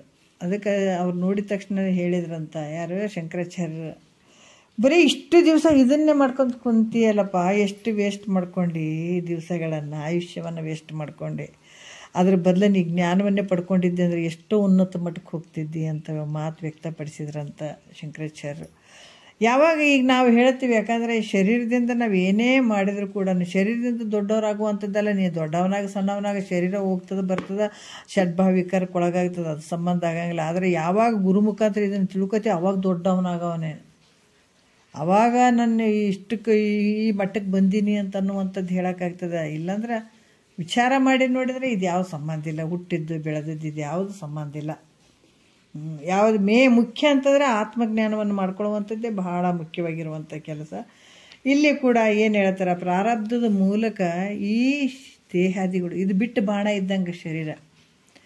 ಈಗ ಬಾಣ ಬಿಟ್ಟದಂತಂದ್ಮೇಲೆ ಅದು ಯಾವುದಕ್ಕೆ ಹೋಗಿ ಮುಟ್ತದೆ, ಇದಕ್ಕೆ ಮುಟ್ತಾನೆ ಅದಕ್ಕೆ ಮುಟ್ತದೆ ಅಂತ ಏನಿಲ್ಲ, ಅದು ಎಲ್ಲಿ ಮುಟ್ಬೇಕು ಅಲ್ಲೇ ಮುಟ್ಟುವಂಥದ್ದು. ಈಗ ಬಿಟ್ಟಿವೆ ಅದನ್ನ ಮಧ್ಯ ಅದನ್ನೇನಾರು ಅದು ತೆಗಿಲಿಕ್ಕೆ ಹಿಂದಕ್ಕೆ ತೆಗಿಲಿಕ್ಕೆ ಬರ್ತದೇನೋ ಅಂದರೆ ಇಲ್ಲ, ಎಲ್ಲಿಗೆ ಬಿಟ್ಟಿವೆ ಅಲ್ಲಿಗೆ ಹೋಗಿ ತಲುಪ್ತದಲ್ಲ. ಅದರಂಗೆ ಈ ಪ್ರಾರಬ್ಧ ರೂಪ ಹೊತ್ಕೊಂಡು ಬಂದಂಥ ಈ ಶರೀರ ಏನದ ಇದನ್ನು ಅನುಭವಿಸ್ಬೇಕಾಗ್ತದೆ. ಜ್ಞಾನ ಆದರೂ ಕೂಡ ಪರಿಪೂರ್ಣ ಆದರೂ ಕೂಡ ಆತ ಇಲ್ಲಿ ಏನಂದರೆ ಯೋಗಿಯ ಒಂದು ವ್ಯವಹಾರ ಸಂಭವ ಆಗ್ತದೆ, ನಡೀತದ ಅಂತ ಹೇಳ್ತಾರೆ. ಏನು ಹೇಳ್ತಾರೆ, ಹೆಂಗೆ ಪ್ರಶ್ನೆ ಮಾಡ್ತಾರೆ ಮೈತ್ರೇಯ ದೇವಿ, ವರ ಯೋಗಿಗೆಂತೂ ತದ್ವ್ಯವಹಾರವೆಂಬುದು ದೊರೆಯುವುದು ಪರಿಪೂರ್ಣ ರೂಪಂಗೆ ಕರಚೋದ್ಯವೆನಗಿದು ಮುನಿಪತಿ ನೀನೇ ವಿಸ್ತಾರದಿಂದ ತಿಳಿಪೆನಗಲಸದೆ ಅಂತ ಹೇಳ್ತಾಳೆ ನೋಡ್ರಿ. ಎಷ್ಟು ಅದ್ಭುತವಾಗಿ ಹೇಳ್ತಾಳೆ. ವರ ಯೋಗಿ ಅಂದ್ರೆ ಶ್ರೇಷ್ಠವಾದಂಥ ಯೋಗಿ, ತದ್ವ್ಯವಹಾರ ಅಂತಂದ್ರೆ ದೇಹ ಇಂದ್ರಿಯಾದಿಗಳಿಂದ ಮಾಡುವಂಥ ವ್ಯವಹಾರಕ್ಕೆ ತದ್ವ್ಯವಹಾರ ಅಂತ ಹೇಳ್ತಾರೆ. ಇದು ದೊರೀತದಪ್ಪ ಪರಿಪೂರ್ಣಂಗೆ ಅಂದ್ರೆ, ಮತ್ತು ಆತ ಈ ಪರಿಪೂರ್ಣ ಆಗಿದ್ದಾನೆ, ಎಲ್ಲ ತಿಳ್ಕೊಂಡಿದ್ದಾನೆ, ಆದರೂ ಕೂಡ ಇದೆಲ್ಲ ವ್ಯವಹಾರತಿಗೆ ಹೆಂಗಾಗ್ತದ? ಮತ್ತು ಪೂರ್ಣ ಆಗಿಬಿಟ್ಟಿದ್ದಾನಂತ ವರಯೋಗಿಗಿಂತ ಇಂಥ ವ್ಯವಹಾರಗಳು ಹೆಂಗಾಗ್ತದ ಪರಿಪೂರ್ಣ ಆದಂಥ ಜ್ಞಾನಿಗೆ ಯೋಗಿಗೆ? ಇದು ಭಾಳ ನನಗೆ ಆಶ್ಚರ್ಯ ಅನ್ಸಕತ್ತದ ಗುರುಗಳೇ. ಅದಕ್ಕೆ ಮುನಿಪತಿ ಅಂದ್ರೆ ಮುನಿಗಳಲ್ಲಿ ಶ್ರೇಷ್ಠವಾಗಿರುವಂಥ ಯಾಜ್ಞವಲ್ಕರಿಗೆ ಹೇಳ್ತಾರ, ನೀನೇ ಇದನ್ನು ವಿಸ್ತಾರದಿಂದ ತಿಳಿಸು. ಅವ್ರ ವ್ಯವಹಾರ ಮತ್ತೆ ಜ್ಞಾನ ಆದರೂ ಕೂಡ ಮತ್ತು ದೇಹ ಇಂದ್ರಿಯಾದಿಗಳಿಂದ ಆತಗೆ ಏನು ವ್ಯವಹಾರ ನಡೆಯುವಂಥದ್ದು ಅದು ಪರಿಪೂರ್ಣ ಆದಂಥವನಿಗೆ ಇದು ಹೆಂಗೆ ನಡೀತದ ಅದನ್ನು ನನಗೆ ಹೇಳ್ರಿ. ಭಾಳ ಆಶ್ಚರ್ಯ ಅನ್ಸಕತ್ತದ ನನಗೆ. ಅದಕ್ಕೆ ಪರಿಪೂರ್ಣವಾದಂಥ ಯೋಗೀಶ್ವರನಿಗೆ ಪ್ರಾರಬ್ಧ ಕರ್ಮ ಮೂಲಕ ವ್ಯವಹಾರ ಹೆಂಗೆ ಸಂಭವ ಆಗ್ತದದು? ಯಾಕಂದರೆ ಅದನ್ನಲ್ಲಿ ಏನು ಇಲ್ಲವೇ ಇಲ್ಲ ನಡೆಯೋದಕ್ಕೆ. ಎಲ್ಲವನ್ನು ನೇತಿಗಳದ್ದು ಬಿಟ್ಟನತ, ಶರೀರ ಇಂದ್ರಿಯ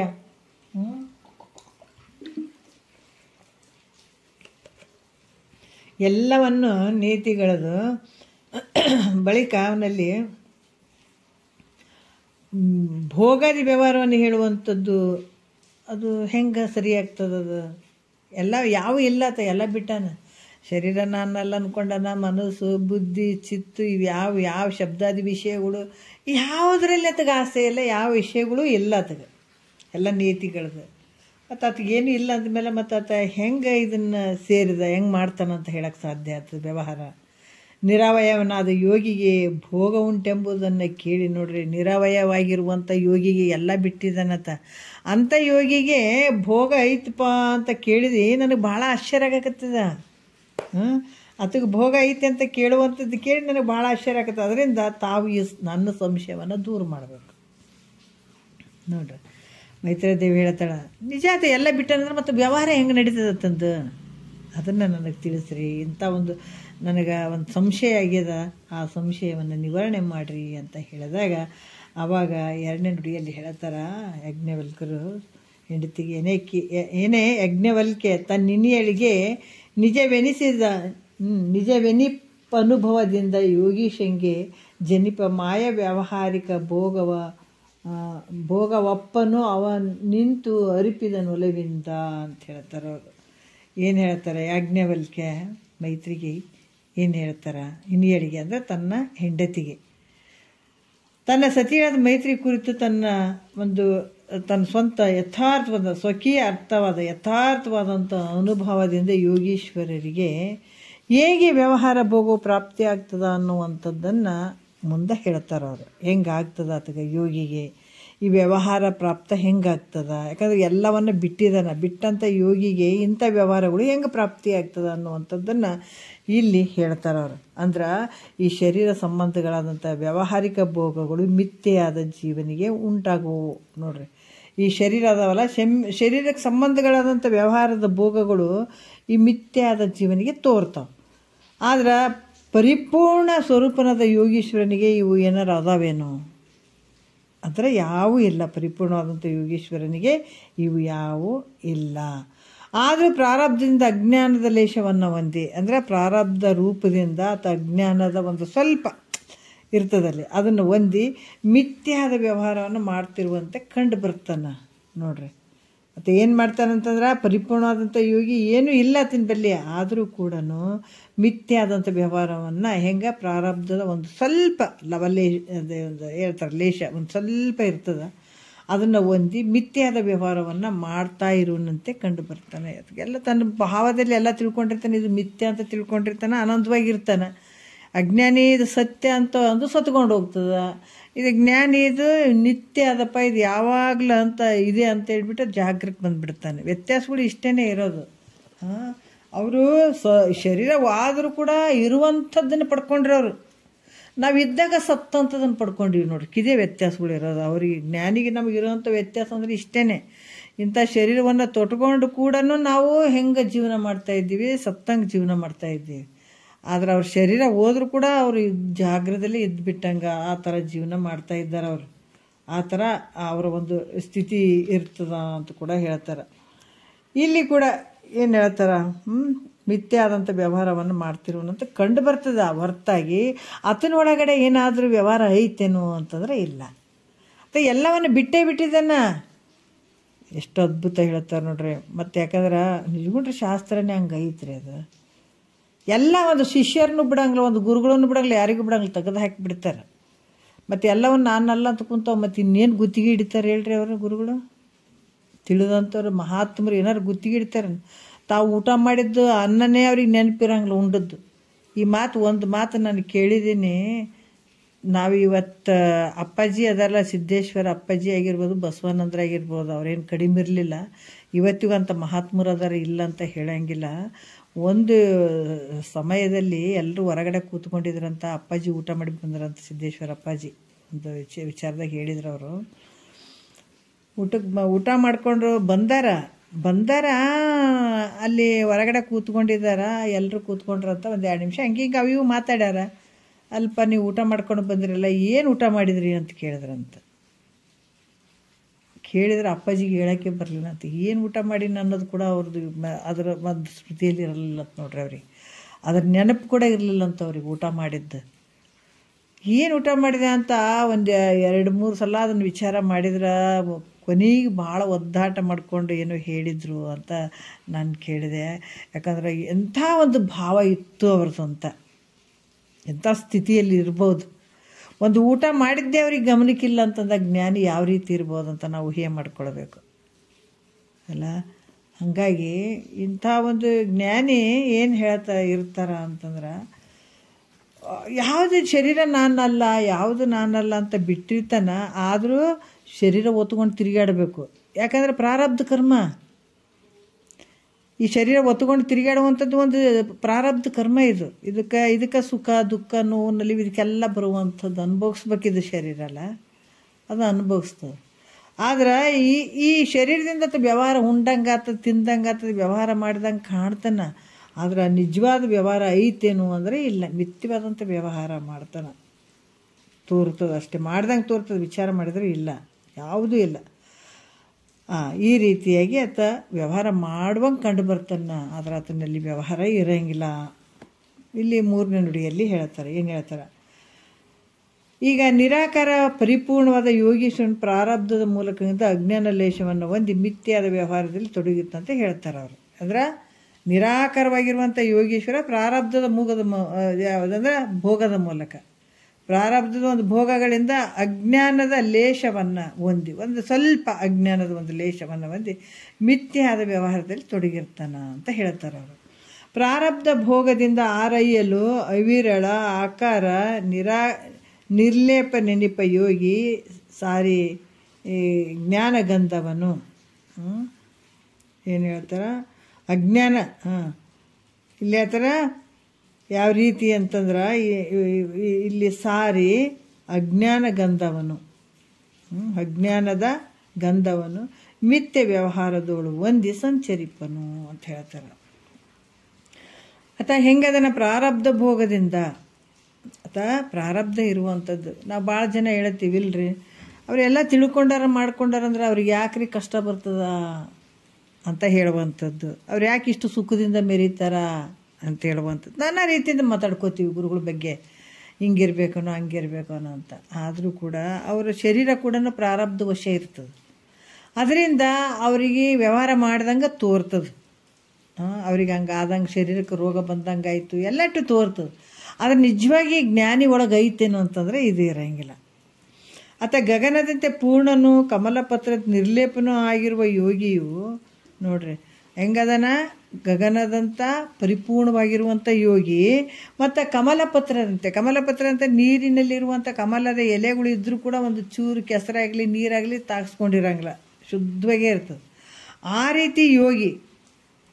ಇದು ಕಮಲದ ಊದು ಯಾಕೆ ಕೊಡ್ತಾರಂತಂದ್ರೆ, ಈ ಸಂಸಾರ ಜಂಜಾಟ ಇಂಥ ಒಂದು ಕೆಸರಿನ ಒಂದು ನೀರಲ್ಲಿ ಇದ್ದರೂ ಕೂಡ ಯೋಗಿ ಹೆಂಗಿರ್ತಾನೆ, ಕಮಲದ ಪತ್ರ ಒಂದು ಚೂರು ಹನಿ ಕೂಡ ನೀರು ಹತ್ತಿರಂಗಿಲ್ಲ ಆ ಪತ್ರೆಗೆ. ಅದಕ್ಕಾಗಿ ಅದರ ನಾವು ವಿಚಾರಗಳನ್ನು ಹೇಳ್ಬೇಕಾಗ್ತದೆ. ತನ್ನ ಸ್ವಸ್ವರೂಪ ಜ್ಞಾನೋದಯವಾದ ಕೂಡಲೇ ಅಜ್ಞಾನವೆಲ್ಲ ನಿವೃತ್ತಿ ಆಗ್ತದೆ. ಯಾವಾಗ ತನ್ನ ಸ್ವರೂಪ, ಅದಕ್ಕೆ ನೋಡ್ರಿ ಯಾವಾಗ ಆಗ್ತದೆ ಹೇಳೋಕ್ಕಾಗಂಗಿಲ್ಲ. ಒಂದು ಸಲ ಆ ಜ್ಞಾನ ಅಳವಟ್ಟಿತು ಅಂತಂದ್ರೆ ಗೆದ್ದಿವಿ ಅನ್ಬೇಕು ನಾವು. ಯಾಕೆ ಇಷ್ಟೆಲ್ಲ ಮಾಡ್ಕೊಳ್ಬೇಕು ಅಂತಂದ್ರೆ, ಈ ಜ್ಞಾನ ಒಂದು ಸಲ ನಮಗಾಯಿತು ಅಂದರೆ ಮತ್ತೆ ತಿರುಗಿ ಹೋಗುವಂಥದ್ದಲ್ಲ. ಸೂರ್ಯ ಬರ್ತಾನೆ, ಮುಂಜಾನೆ ಬರ್ತಾನೆ, ಮತ್ತು ಕತ್ತಲಾಯ್ತು ರೀ ಸಂಜೆ ಕಡೆ ಅಂತ ಕೂತ್ಕೊಳ್ತೀವಿ, ಹೌದಲ್ಲ. ಆದ್ರೆ ಈ ಸೂರ್ಯ ಜ್ಞಾನ ಅನ್ನುವಂಥ ಸೂರ್ಯ ಹುಟ್ಟಿದಿನಂದ್ರೆ ಕತ್ತಲು ಆವರಿಸ್ಕೊಳಕ್ಕೆ ಸಾಧ್ಯನೇ ಇಲ್ಲ. ಅಷ್ಟು ಅದ್ಭುತವಾದಂಥದ್ದು ಇದು.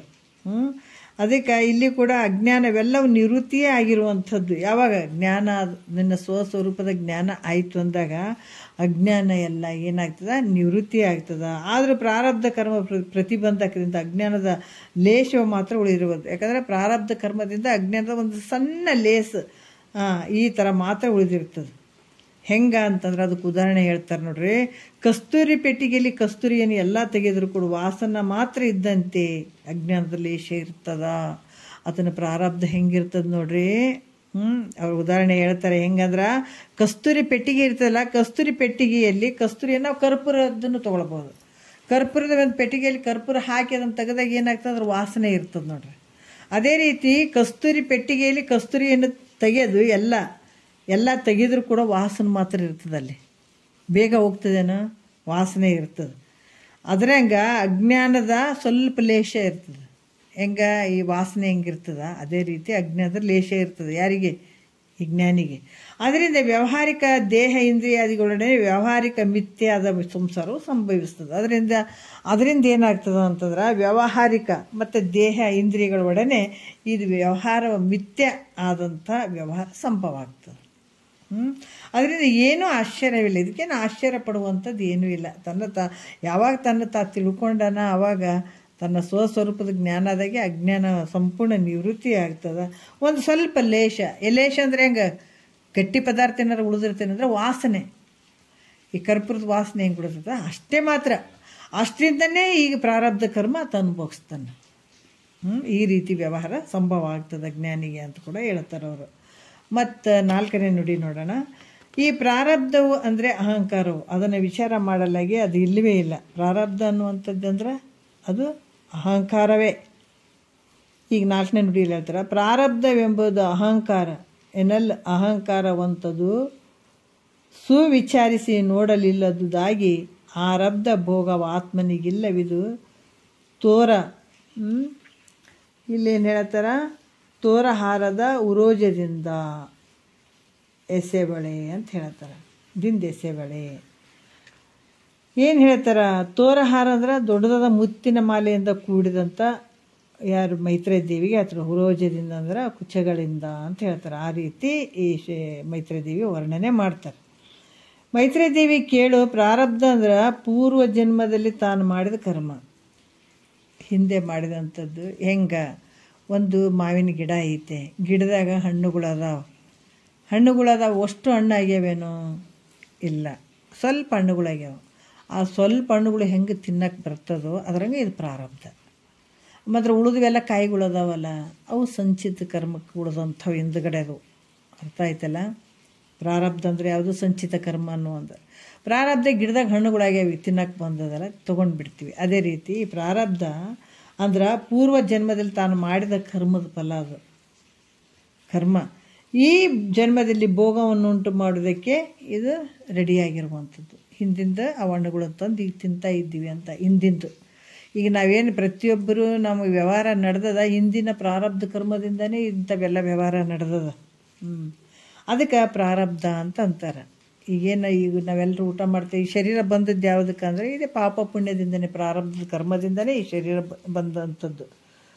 ಆದ್ರೆ ಈ ಕರ್ಮವು ತನ್ನ ಭೋಗವನ್ನು ಕೊಡಬೇಕಾದ್ರೆ ನೋಡ್ರಿ, ಈ ಕರ್ಮ ತನ್ನ ಭೋಗವನ್ನು ಕೊಡಬೇಕಾದ್ರೆ ಮುಖ್ಯವಾಗಿ ಅಹಂ ವೃತ್ತಿ ಮೂಲಕ ಕೊಡ್ತದೆ. ಈ ಸುಖ ದುಃಖ ಇದೇನು ನೋವು ನಲಿವು ಏನು ಕೊಡ್ತದೆ ಇದು ಅಜ್ಞಾನದ ಮೂಲಕ. ಯಾಕಂದರೆ ಈ ಕರ್ಮ ಏನಾದ ಅಂತಂದ್ರೆ ಈ ಭೋಗವನ್ನು ಕೊಡಬೇಕಾದ್ರೆ, ಈ ಪ್ರಾರಬ್ಧ ಕರ್ಮ ಭೋಗವನ್ನು ಕೊಡಬೇಕಾದ್ರೆ ಅಹಂ ವೃತ್ತಿ ಮೂಲಕ ಕೊಡ್ತದೆ. ನನ್ನದು ಅಂತೇನು ಅಹಂ ಐತಲ್ಲ, ಅದ್ರ ಮೂಲಕ ಇದು ಕೊಡ್ತದೆ ನೋಡ್ರಿ, ಇದ್ರ ಫಲ. ಹೊರತು ಅಹಮಾಕಾರ ವೃತ್ತಿ ವಿನಃ ಭೋಗವಾಗಲಾರದು. ಈಗ ಅಹಂ ಅಂದ್ರೆ ಗೊತ್ತಲ್ಲ, ಮೂಲ ಅಹಂಕಾರನೂ ಬರ್ತದಲ್ಲಿ. ಅಹಂ ಅನ್ನುವಂಥದ್ದು ಮೂಲ ಅಹಂಕಾರ, ನಾನು ಪ್ರತಿಯೊಂದಕ್ಕೂ ನಾನು ಅನ್ನುವಂಥದ್ದು. ಇದರ ಮೂಲಕ ಅಹಮಾಕಾರ ವೃತ್ತಿ ವಿನಃ ಭೋಗ ಆಗಂಗಿಲ್ಲ. ಅದು ಇರಲಿಲ್ಲ ಅಂತಂದರೆ ಇದು ಭೋಗ ಆಗಂಗಿಲ್ಲ, ಅದು ಇರಲೇಬೇಕು. ಅದರಿಂದ ಪ್ರಾರಬ್ಧವು ಅಂದರೆ ಅಹಂಕಾರವು, ಪ್ರಾರಬ್ಧ ಅಂದರೆ ಅಹಂಕಾರವು. ಈ ಅಹಂಕಾರವು ಏನಿದೆ ಎಂದು ವಿಚಾರ ಮಾಡಿ ನೋಡಿದರೆ, ಈ ಅಹಂಕಾರ ಹೆಂಗೆ ಐತಪ್ಪ ಅಂತ ನಾವೇನಾದ್ರು ವಿಚಾರ ಮಾಡಿ ನೋಡಿದ್ರೆ ಅದು ಇಲ್ಲದಾಗಿರುವುದು. ವಿಚಾರ ಮಾಡೋಕ್ಕೋದ್ರೆ ಇಲ್ಲ, ನೋಡ್ರಿ, ಅಹಂಕಾರ ಇದು ಏನಿರ್ಬೋದು ಅಂತ ನಾವು ವಿಚಾರ ಮಾಡಿದ್ರೆ ಇದು ಇಲ್ಲದ್ದಾಗಿರುವಂಥದ್ದು. ಇಲ್ಲದ ಈ ಭೋಗವು ಇದ್ದ ಆತ್ಮನಿಗೆ ಉಂಟೆಂದು ಹೇಳಲಿಕ್ಕೆ ಆದಿತ್ತೆ.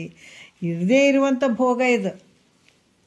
ಅದಕ್ಕೆ ಮೊದಲೇ ಮಹಾತ್ಮರು ಭಾಳ ಹುಷಾರು, ಮೊದಲೇ ಹೇಳ್ಬಿಟ್ಟಿದ್ದಾರೆ ಕಲ್ಪಿತ ಪುರುಷ ಅಂತ ಹೇಳ್ಬಿಟ್ಟಿದ್ದಾರೆ. ಇದೆಲ್ಲ ವ್ಯವಹಾರ ಸುಳ್ಳು. ಸುಳ್ಳು ನಮ್ಮಲ್ಲಿಲ್ಲವಯ್ಯ, ಸುಳ್ಳೇ ನಮ್ಮನೆ ದೇವರು. ಏಟು ಬಡ್ದಾಡ್ತೀವಿ, ಏಟು ಮಾಡ್ತೀವಿ, ಆದರೆ ಇದೆಲ್ಲ ಸುಳ್ಳು ಆಗ್ತದೆ. ಸುಳ್ಳು ಆಗಲೇಬೇಕು. ಸುಳ್ಳಂತ ನಿನಗೆ ಅನುಭವಕ್ಕೆ ಬರಲೇಬೇಕು. ಮತ್ತು ಮಹಾತ್ಮರೆಲ್ಲ ಮಾಡ್ಕೊಂಡ್ರಲ್ರಿ, ನನಗೆ ಯಾವಾಗ ಹಿಂಗೆ ಆಗಬೇಕು ಅಂತಂದಾಗ ಬೆನ್ನತ್ತು ಯಾವುದು ತತ್ವ ಬಲ್ಲಂಥ ಮಹಾತ್ಮನಿಗೆ. ಅದಕ್ಕೆ ಇಲ್ಲಿ ಹೇಳ್ತಾರೆ, ಇಂಥ ಭೋಗವಿದ್ದಂಥ ಆತ್ಮನಿಗೆ ಇಂಥ ಭೋಗ ಇಲ್ಲದ ಭೋಗ ಯಾವುದೇ ಇಲ್ಲ. ಇದೆಲ್ಲ ಗದ್ದಲಕ್ಕೆ ಬಿದ್ದಿದೆ. ನೀನೇ ಕಸ ಕಡ್ಡಿ ಎಲ್ಲ ಹಾಕ್ಕೊಂಡು ಕುಂತೀಯಪ್ಪ. ಅದಕ್ಕೆ ನಿಜವಾದ ನಿನ್ನ ಸ್ವರೂಪಕ್ಕೆ ಇದು ಐತೇನು ಅಂದರೆ ಏನೂ ಇಲ್ಲ. ಇದು ಆತ್ಮನಿಗೆ ಉಂಟಂತ ಹೇಳೋಕ್ಕಾಗ್ತದೆ ಇದೆಲ್ಲ ಇಲ್ಲವೇ ಇಲ್ಲ ಅಂತ ಹೇಳ್ತಾರೆ ಅವರು. ಅದಕ್ಕೆ ಇದು ಪ್ರಾರಬ್ಧ ಕರ್ಮದಿಂದ ಇದೇನು ಶರೀರ ಬಂದದ, ಪಾಪ ಪುಣ್ಯ. ಯಾಕಿದೆಲ್ಲ ಅಂತಂದ್ರೆ ಅಜ್ಞಾನ, ಪ್ರೀತ ಜ್ಞಾನ ಆಗ್ಯದ. ಇದಕ್ಕೆ ಇರದೇ ಇರುವಂಥದ್ದು ನಾನು ಅಂದ್ಕೊಂಡು ಕುಂತದಲ್ಲ, ಅದೇ ನಾನು ಅಂದ್ಕೊಂಡು ಕುಂತದಕ್ಕಾಗಿ ತನ್ನ ಸ್ವಸ್ವರೂಪವನ್ನು ಮರ್ತದಕ್ಕಾಗಿ ಇಷ್ಟೆಲ್ಲ ದುಃಖಕ್ಕೆ ಗುರಿಯಾಗಿರುವಂಥದ್ದು. ಅದಕ್ಕೆ ವಿಚಾರ ಮಾಡಿ ನೋಡಿದರೆ ಇದು ಅಹಂಕಾರ ಇಲ್ಲವೇ ಇಲ್ಲ. ಮತ್ತು ಪ್ರತಿಬಿಂಬ ಬಿದ್ದದ್ದು ಯಾವುದರ ನಿಜ ಆಗ್ತದೆ ಅನ್ನೋದು ಇದು ಸುಳ್ಳಾಗಿರುವಂಥದ್ದು. ನೀನೇನು ಪ್ರತಿಬಿಂಬ ಏನು ಬಿದ್ದು ಇದರಿಂದ ನಡೆದಿದ್ದು ಇಷ್ಟೆಲ್ಲ ಕೆಲಸಗಳು, ಪ್ರತಿಬಿಂಬದಲ್ಲೇ ಇವೆಲ್ಲ ನಡೆದಂಥ ಕೆಲಸಗಳು, ವ್ಯವಹಾರಗಳು, ಇದು ವಿಚಾರ ಮಾಡಿದರೆ ಇಲ್ಲವೇ ಇಲ್ಲ. ಇದು ಬರೀ ಸುಳ್ಳಿದು. ಅದಕ್ಕೆ ಇದು ಬರೀ ಆತ್ಮನಿಗೆ ಇಂಥವೆಲ್ಲ ಅದಾವಂತ ಹೇಳೋಕ್ಕಾಗ್ತದೆ ಅಂದರೆ ಹೇಳೋಕ್ಕಾಗಂಗಿಲ್ಲ. ಇದು ಒಂದು ನೋಡ್ಬಿಡೋಣ ಲಾಸ್ಟಿದ್ದು. ಅದು ಇಲ್ಲಿ ಏನು ಹೇಳ್ತಾರ, ಈ ಪ್ರಾರಬ್ಧ ಉಪಲಕ್ಷಣದಿಂದ ಲಕ್ಷಿತವಾದಂಥ ಇಲ್ಲದ ಜಗತ್ತಿನಲ್ಲಿ ವ್ಯವಹಾರ ಇದ್ದಂತೆ ಯಾಕೆ ತೋರ್ತದ್ರಿ ಅಂತ ಕೇಳಿದ್ರೆ, ಇಲ್ಲದ ಜಗತ್ತಿನಲ್ಲಿ ಇದ್ದ ಆತ್ಮನ ವ್ಯವಹಾರ ಇದ್ದಂತೆ ತೋರಿದ್ದು ಉತ್ತರವನ್ನು ಹೇಳ್ತಾರೆ ಅವರು. 5ನೇ ನುಡಿಯಲ್ಲಿ ಆದರೆ, ಇಲ್ಲದ ತ್ರಿಜಗದೋಳು ಉಳ್ಳಾತ್ಮ ವ್ಯವಹೃತಿ ಉಳ್ಳಂತೆ ತೋರ್ಪುದು ಪುಸಿಯಾಗಿ ಉಳ್ಳ ಘಟಾದಿಗಳಲ್ಲಿ ಮೃತ್ತಿಕೆ ನೋಡಲು ಉಳ್ಳಂತೆ ವರ್ತಿಸುತ್ತೀಯ ಪಾಂಗು ಅಂತ ಹೇಳ್ತಾರೆ ಅವರು. ಯಾಕಂದ್ರೆ ಈ ಜಗತ್ತು ಈ 3 ಲೋಕಗಳಲ್ಲಿ ನೋಡ್ರಿ, ಈಗ ಇಲ್ಲದ ಘಟಾದಿಗಳಲ್ಲಿ ಇದ್ದ ಮೃತ್ತಿಕೆಯು ಇದ್ದಂತೆ ಹೇಗೆ ತೋರ್ತದೋ ಹಂಗೆ ಇಲ್ಲದ ಘಟಾದಿಗಳು ಗಡಿಗೆ ಮಣ್ಣು ಗಡಿಗೆ ಇವೆಲ್ಲ ಅದಾವೇನು, ಪಣತೆ ಗಡಿಗೆ ಪಾಟ ಅಂತೇನು ನಾವು ಮಣ್ಣಿನಿಂದ ಮಾಡಿದಂಥದ್ದು ಇವೆಲ್ಲ ಅದಾವೇನು ಅಂದರೆ ಇಲ್ಲ. ಯಾಕಂದರೆ ಇಲ್ಲದ ಘಟಾದಿಗಳಲ್ಲಿ ಇದ್ದ ಮೃತ್ತಿಕೆಯು ಇದ್ದಂತೆ ಹೇಗೆ ತೋರುವುದು? ಯಾಕಂದ್ರೆ ಅವು ಘಟಾದಿಗಳಲ್ಲಿ ಕೂಡ ಮೃತ್ತಿಕೆನೂ ತೋರ್ತದೆ ಎಲ್ಲ ಕಡೆನೂ. ಹೆಂಗೋ ಹಾಗೆ ಇಲ್ಲದ ಈ ಜ್ಞಾತೃ ಜ್ಞಾನ ಜ್ಞೇಯ ರೂಪ 3 ಲೋಕಗಳಲ್ಲಿ ನೋಡ್ರಿ, ಜ್ಞಾನ ಜ್ಞಾತೃ ಜ್ಞಾನ ಜ್ಞೇಯ. ಇಲ್ಲಿ ಯಾವ ರೀತಿ ಅಂದರೆ ಈ 3 ಲೋಕಗಳಲ್ಲಿ ಇದ್ದಂಥ ಆತ್ಮನ ವ್ಯವಹಾರ ಇದ್ದಂತೆ ತೋರ್ತದೆ, ವರ್ತಿಸ್ತದೆ. ಆದ್ರೆ ಇಲ್ಲದರಲ್ಲಿ ಇದ್ದದ್ದು ಇದ್ದಂತೆ ವರ್ತಿಸಬಾರ್ದು ಅಂತ ನೇಮಿಲ್ಲ. ಯಾಕಂದ್ರೆ ಇಲ್ಲದರಲ್ಲಿ ಇದ್ದದ್ದು ಇದ್ದಂತೆ ವರ್ತಿಸಬಾರ್ದು. ಯಾಕಂದರೆ ಈಗ ಮಣ್ಣಿನಲ್ಲಿ ಗಡಿಗೆ ಇಲ್ಲವೇ ಇಲ್ಲ, ಆದರೆ ಗಡಿಗೆ ಇದ್ದಂಗೆ ತೋರ್ತದಲ್ಲ, ಅದೇನು ತೋರ್ಬಾರ್ದಂತ ನೇಮಿಲ್ಲ. ಅದರಿಂದ ಪ್ರಾರಬ್ಧ ಅಂದ್ರೆ ಅಹಂಕಾರ, ಅಹಂಕಾರದಿಂದ ಕೂಡಿದಂಥ ಈ ಅಹಂಕಾರ ಉಪಲಕ್ಷಣದಿಂದ ತೋರಿದಂಥ ಈ ಜಗತ್ತು ತಾನು ಇಲ್ಲದ್ದಾಗಿಯೂ ಗಡಿಗೆ ಮೊದಲೇ ಮಣ್ಣಿನಲ್ಲಿ ಇಲ್ಲವೇ ಇಲ್ಲ, ಆದರೂ ಕೂಡ ತೋರ್ಬಾರ್ದಂತ ನೇಮಿಲ್ಲಲ್ಲ, ತೋರ್ಯದಲ್ಲ. ಈ ರೀತಿಯಾಗಿ ಅಹಂಕಾರದ ಉಪಲಕ್ಷಣದಿಂದ ತೋರಿದ ಈ ಜಗತ್ತು ತಾನು ಇಲ್ಲದಾಗಿಯೂ ಅದರಲ್ಲಿ ಇದ್ದ ಆತ್ಮನು ಇರುವುದರಿಂದ ವ್ಯವಹಾರ ಇದ್ದಂತೆ ತೋರಿ ಬರ್ತದೆ. ನೋಡ್ರಿ ಯಾವ ರೀತಿ ಹೇಳ್ತಾರೆ, ಇರುವಂಥದ್ದು ಬರೀ ಮಣ್ಣೆ ಐತಲ್ಲ, ಅಲ್ಲಿ ಗಡಿಗೆ ಒಳಗೆ ಯಾವ ಕಡೆ ನೋಡಿದ್ರೆ ಬರೀ ಮಣ್ಣೆ ಐತಿ. ಅದ್ರಂಗೆ ಇಲ್ಲಿ ಕೂಡ ಅಹಂಕಾರ ಉಪಲಕ್ಷಣದಿಂದ ತೋರಿದ ಈ ಜಗತ್ತೇನಾದ ಇದು ತಾನು ಇಲ್ಲದ್ದಾದರೂ ಈ ಜಗತ್ತು ಇಲ್ಲವೇ ಇಲ್ಲ. ಆ್ಯಕ್ಚುಲಿ ನೋಡಿದ್ರೆ ವಿಚಾರ ಮಾಡಿದ್ರೆ ಈ ಜಗತ್ತಿಲ್ಲ. ಇದರಲ್ಲಿ ಇರುವಂಥದ್ದು ಏನದಂದ್ರೆ ಆತ್ಮನು. ಗಡಿಗೆ ತೋರ್ಯಾವಂದ್ರೆ ಎಲ್ಲ ಕಡೆ ಇರುವಂಥದ್ದು ಏನದು, ಬರೀ ಮಣ್ಣು ಐತಿಲ್ಲ. ಅದೇ ರೀತಿ ಕೂಡ ಈ ಜಗತ್ತು ಇಲ್ಲದೆ ಇರುವಂಥ ಈ ಜಗತ್ತು ಇದ್ದರೂ ಕೂಡ ಇಲ್ಲಿ ಇದ್ದ ಆತ್ಮನು ಇರುವುದರಿಂದ ವ್ಯವಹಾರ ಇದ್ದಂತೆ ತೋರ್ತದೆ. ವ್ಯವಹಾರ ಇದ್ದಂತೆ ಇರುವಂಥದ್ದು ಬರೀ ಮಣ್ಣೇ ಐತೆ ಎಲ್ಲದ್ರಾಗ. ಅದ್ರಾಗ ಈ ಜಗತ್ತು ಕೂಡ ಇಲ್ಲದೇ ಇರುವಂಥದ್ದು ಇಲ್ಲಿ ತೋರಿದಂಗೆ ಆಗ್ತದೆ ಈ ವ್ಯವಹಾರ. ಇದು ಆತ್ಮನ ಎಲ್ಲ ಕಡೆ ಇರುವಂಥವನು ಅದನ್ನು. ಒಂದು ಕಡೆ ಇಲ್ಲಿ ಅದಾನ ಅಂತಿಲ್ಲ. ಈ ಗಡಿಗೆ ತುಂಬ ಎಲ್ಲ ಕಡೆ ನಾವು ಬಂಗಾರ ತೊಗೊಂಡ್ರೆ ಬಂಗಾರ ಕಡೆ ಒಂದು ಬಳಿ ತೊಗೊಂಡ್ರೆ ಸರ ತೊಗೊಂಡ್ರೆ ಎಲ್ಲ ಕಡೆ ಬಂಗಾರನೇ ಐತೆ. ಈ ಮಣ್ಣಿನ ಮಡಿಕೆಯಿಂದ ಆದಂಥದ್ದು ಎಲ್ಲ ಕಡೆ ಮಣ್ಣೇ ಐತೆ. ಅದೇ ರೀತಿ ಕೂಡ ಜಗತ್ತು ಘಟ ಹೆಂಗೆ ಅದು ಸುಳ್ಳಾಯಿತು, ಅದೇ ರೀತಿ ಜಗತ್ತಾದರೂ ಕೂಡ ಸುಳ್ಳಾದಂದ್ರೆ ಎಲ್ಲ ಕಡೆ ಪರಮಾತ್ಮನೇ ತುಂಬಿದ್ದಾನೆ, ಆತ್ಮನೇ ಇರುವುದರಿಂದ ಈ ವ್ಯವಹಾರ ಹೆಂಗದಂತಂದ್ರೆ ಇದ್ದಂತೆ ತೋರ್ತದ ಹೊರತಾಗಿ ಇದು ಆದರೂ ಕೂಡ ಈ ಪ್ರಾರಬ್ಧ ಭೋಗ ಆತ್ಮನಿಗೆ ಐತೇನೋ ಅಂದರೆ ಇಲ್ಲ, ಸುಮ್ಮನೆ ತೋರ್ತದ ಅಷ್ಟೇ ಹೊರತಾಗಿ ಇದು ಆತ್ಮನಿಗೆ ಯಾವ ರೀತಿಯಿಂದಲೂ ಈ ಪ್ರಾರಬ್ಧ ಭೋಗ ಈ ಆತ್ಮನಿಗೆ ಇಲ್ಲ ಅಂತ ಹೇಳ್ತಾರೆ. ಈ ರೀತಿಯಾಗಿ ಜೀವನ ತನ್ನನ್ನು ತಿಳ್ಕೊಂಡಂಥ ಮಹಾತ್ಮ ಯಾವ ರೀತಿ ವ್ಯವಹಾರ ಶರೀರ ಇದ್ದಂಗೆ ಕಂಡ್ರೂ ಕೂಡ ಶರೀರದ ವ್ಯವಹಾರ ಆತಗೆ ಯಾವ ಸಂಬಂಧ ಇಲ್ಲ. ಆತನ ಶರೀರ ಬೇಗ ಹೋಗಂಗಿಲ್ಲ, ಯಾಕಂದ್ರೆ ಬೇಗ ಹೋಗಲ್ಲ ಅಂದರೆ ಆತ ಎಷ್ಟು ದಿವಸ ಪಡ್ಕೊಂಡು ಬಂದಿರ್ತಾನೆ ಆಯುಷ್ಯ, ಅಲ್ಲಿ ಆತ ಜೀವನ ಮಾಡಬೇಕಾಗ್ತದೆ. ಆತ ಜ್ಞಾನ ಪಡ್ಕೊಂಡಿದ್ದಾನೆ, ಜೀವನ ಮಾಡಿದರೂ ಕೂಡ ಆತನ ವ್ಯವಹಾರಗಳು ತನ್ನ ಸ್ವರೂಪದಲ್ಲಿ ಇಲ್ಲ, ಆ ಥರ ಇರೋಂಗಿಲ್ಲ. ಪ್ರಾರಬ್ಧದ ಒಂದು ಲೇಷ ಅಂತ ಹೇಳಿದ್ರೆ ನೋಡಿ, ವಾಸನೆ ಮೂಲಕ ಜೀವಿಸ್ಕೊಂಡಿರ್ತಾನೆ. ಈ ರೀತಿಯಾಗಿ ಮಹಾತ್ಮರು ಇರ್ತಾರೆ. ಎಲ್ಲ ಕಡೆ ಇರುವಂಥದ್ದು ಆತ್ಮ ಪರಮಾತ್ಮ, ಇಲ್ಲದ ಈ ಜಗತ್ತು ತೋರ್ದಂಗೆ ಕಾಣ್ತದೆ, ತೋರ್ಬಾರ್ದಂತೆ ಏನೇಮಿಲ್ಲ, ತೋರ್ದಂಗೆ ಕಾಣ್ತದೆ. ಅದರ ಎಲ್ಲ ಕಡೆ ಇರುವಂಥ ಆತ್ಮ ಸ್ವರೂಪ ಒಂದೇ ಇರ್ತದೆ. ಇದರಲ್ಲಿ ಸ್ವಲ್ಪ ವ್ಯವಹಾರ ತೋರ್ದಂಗೆ ಆದರೂ ಕೂಡ ಇಂಥ ಒಂದು ಪ್ರಾರಬ್ಧದ ಕರ್ಮ ನಿನ್ನ ಭೋಗಕ್ಕೆ ಯಾವುದು ನಿನ್ನ ಆತ್ಮನಿಗೆ ಇದು ಯಾವುದು ಇಲ್ಲ, ಇದೆಲ್ಲ ಸುಳ್ಳೈತಪ್ಪ ಅಂತ ಈ ರೀತಿಯಾಗಿ ಹೇಳ್ತಾರೆ ಅವ್ರು. ಮತ್ತು ಮುಂದಿನ ವಿಚಾರ 6ನೇ ನುಡಿ ಇಟ್ಕೊಂಡು ನಾಳೆ ಮಾತಾಡೋಣ. ಒಂದೆರಡು ಮತ್ತು ಗುರುಗಳ ಪಾದಕ್ಕೆ ಅರ್ಪಿಸಿ ಆರಾಮ.